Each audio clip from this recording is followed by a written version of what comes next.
کبھی آپ کے ساتھ ایسا ہوا ہے جیسے ہی اذان کی آواز گونجتی ہے آپ کسی کام میں مصروف ہوتے ہیں، یا کبھی اچانک واش روم جانے کی ضرورت محسوس ہوتی ہے اور دل میں ایک سوال اٹھتا ہے، کیا اس وقت واش روم جانا ٹھیک ہے یا بے ادبی ہے؟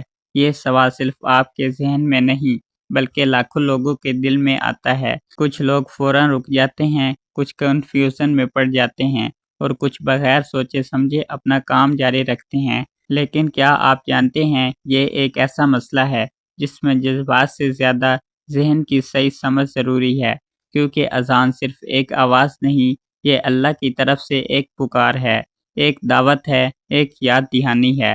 اور کامیابی کی طرف۔ اب سوال یہ ہے کہ اگر اس وقت انسان کو شدید حاجت ہو تو وہ کیا کرے؟ کیا وہ رک جائے یا اپنی ضرورت پوری کرے؟ اور سب سے اہم بات، اس بارے میں ہمارے پیارے نبی صلی اللہ علیہ وسلم نے کیا فرمایا؟ یہی وہ حقیقت ہے جو آج ہم جاننے والے ہیں، اور یقین کریں آج کی یہ بات آپ کی سوچ بدل دے گی۔ سوچیں، ایک انسان اذان سنتا ہے، دل میں اللہ کی محبت بھی ہے، نماز کی اہمیت بھی جانتا ہے، لیکن اس وقت اسے شدید حاجت محسوس ہوتی ہے۔ اب وہ کیا کرے؟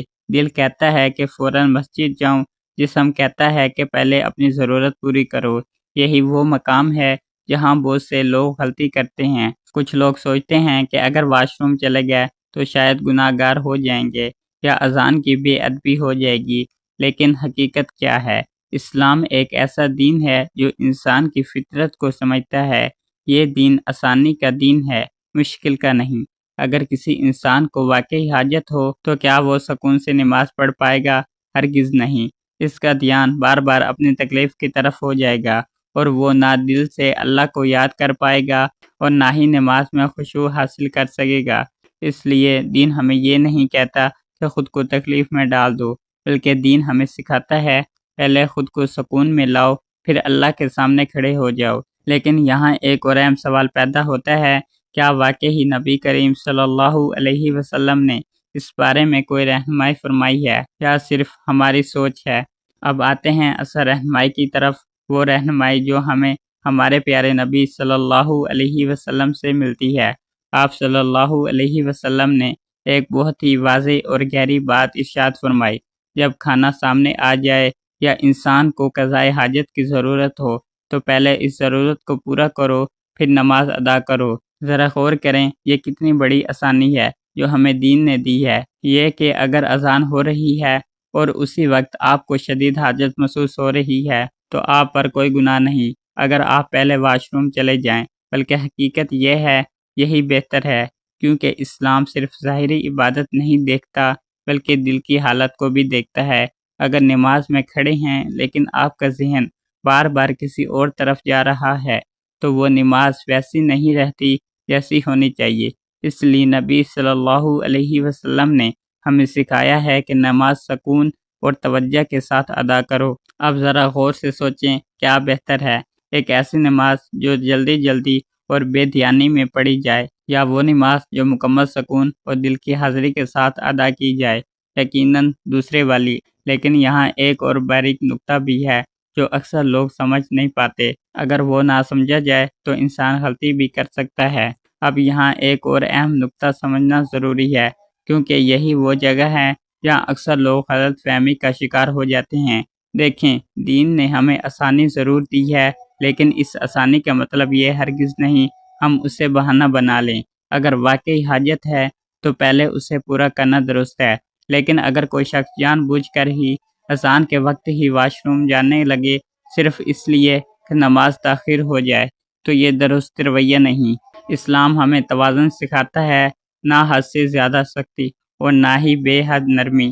آپ ذرا ایک مثال سمجھیں، ایک شخص اذان سنتا ہے، اسے ہلکی سی حاجت محسوس ہوتی ہے، لیکن وہ چاہے تو تھوڑی دیر صبر کر سکتا ہے۔ تو ایسے میں بہتر کیا ہے؟ بہتر یہی ہے کہ نماز کو ترجیح دے، کیونکہ نماز کا وقت قیمتی ہے۔ لیکن اگر حاجت اتنی شدید ہو کہ دل اور دماغ اسی میں لگ جائے تو وہ پہلے واش روم جانا ہی بہتر ہے۔ یہی وہ بیلنس ہے جو ہمیں دین سکھاتا ہے۔ یہی اصل خوبصورتی ہے اسلام کی، کہ انسان کی کمزوریوں کو سمجھتا بھی ہے اور اسے سیدھا راستہ بھی دکھاتا ہے۔ لیکن ایک اور سوال باقی رہ جاتا ہے کیا اذان کے دوران واش روم جانا بے ادبی ہے؟ کیا ہمیں اذان کا جواب دینا چاہیے؟ یہ وہ بات ہے جو بہت کم لوگ صحیح طرح جانتے ہیں۔ اب آتے ہیں اس سوال کی طرف جو شاید آپ کے ذہن میں بھی ہے، کیا اذان کے دوران واش روم جانا بے ادبی ہے؟ اور کیا اس وقت اذان کا جواب دینا ضروری ہے؟ دیکھیں، اذان کا جواب دینا ایک بہت ہی بڑی فضیلت والا عمل ہے۔ جو مؤذن اذان دے تو ہمیں بھی وہی الفاظ دہرانے چاہیے۔ یہ سنت ہے اور اس میں بہت اجرت ہے۔ لیکن اب ذرا حقیقت کو سمجھیں۔ اگر کوئی شخص ایسی حالت میں ہے جہاں وہ اذان کا جواب نہیں دے سکتا، مثلاً وہ واش روم میں ہے، تو کیا وہ گناہ گار ہو جائے گا؟ ہرگز نہیں، کیونکہ اسلام انسان کی حالت کو دیکھتا ہے، مجبوری کو سمجھتا ہے۔ واش روم ایک ایسی جگہ ہے جہاں ذکر اور اذان کا جواب دینا مناسب نہیں سمجھا جاتا۔ اس لیے اگر کوئی شخص وہاں ہے تو وہ خاموش رہے، اور جب باہر آ جائے تو دل میں اللہ کو یاد کرے، اور اگر چاہے تو دعا بھی کرے۔ اب یہاں ایک خوبصورت بات سمجھیں، اللہ ہمارے ظاہر کو نہیں بلکہ ہمارے دل کو بھی دیکھتا ہے۔ اگر آپ کے دل میں اذان کی قدر ہے تو آپ نماز کی اہمیت کو سمجھتے ہیں، تو اللہ آپ کی نیت کو جانتا ہے۔ اس لیے دین ہمیں چیلنج نہیں دیتا بلکہ ہمیں سکون دیتا ہے۔ لیکن اب سب سے اہم بات باقی ہے، آخر میں عملی طور پر کیا کرنا چاہیے؟ کون سا طریقہ سب سے بہتر ہے تاکہ ہم بھی درست رہیں اور ثواب بھی حاصل کریں؟ اب آتے ہیں اسی پوری بات خلاصے کی طرف، تاکہ آپ کے ذہن میں کبھی بھی کوئی کنفیوژن نہ رہے۔ اگر اذان کے وقت آپ کو حاجت محسوس ہو تو سب سے پہلے اپنی حاجت کو دیکھیں۔ اگر حاجت شدید ہے تو بغیر کسی چاہت کے پہلے واش روم جائیں اور خود کو سکون میں لائیں، صفائی حاصل کریں، پھر سکون اور دل کی حاضری کے ساتھ نماز ادا کریں، کیونکہ ایسی نماز ہی اللہ کو پسند ہے، اس میں دل بھی شامل ہو اور توجہ بھی۔ لیکن اگر حاجت معمولی ہے اور آپ آرام سے نماز پڑھ سکتے ہیں تو پھر نماز کو ترجیح دیں اور اذان کا جواب دیں، فوراً نماز کی تیاری کریں۔ یاد رکھیں، اسلام ہمیں سختی نہیں دیتا بلکہ ہمیں بہترین راستہ دکھاتا ہے، جہاں ہم اللہ کے قریب بھی ہوں اور سکون میں بھی ہوں۔ اور سب سے خوبصورت بات، اللہ آپ کی نیت کو دیکھتا ہے۔ اگر آپ کا دل صاف ہے اور آپ واقعی اللہ کی رضا چاہتے ہیں تو آپ کا ہر قدم عبادت بن جاتا ہے۔ تو آئندہ جب بھی اذان ہو اور آپ ایسی صورت میں ہوں تو گھبرائیں نہیں بلکہ سمجھداری سے فیصلہ کریں، اور وہی کریں جو آپ کو اللہ کے قریب لے جائے۔ اللہ ہم سب کو صحیح سمجھداری عطا فرمائے اور ہمیں ایسی نماز پڑھنے کی توفیق دے جو واقعی دل سے ادا ہو۔ آمین ثم آمین۔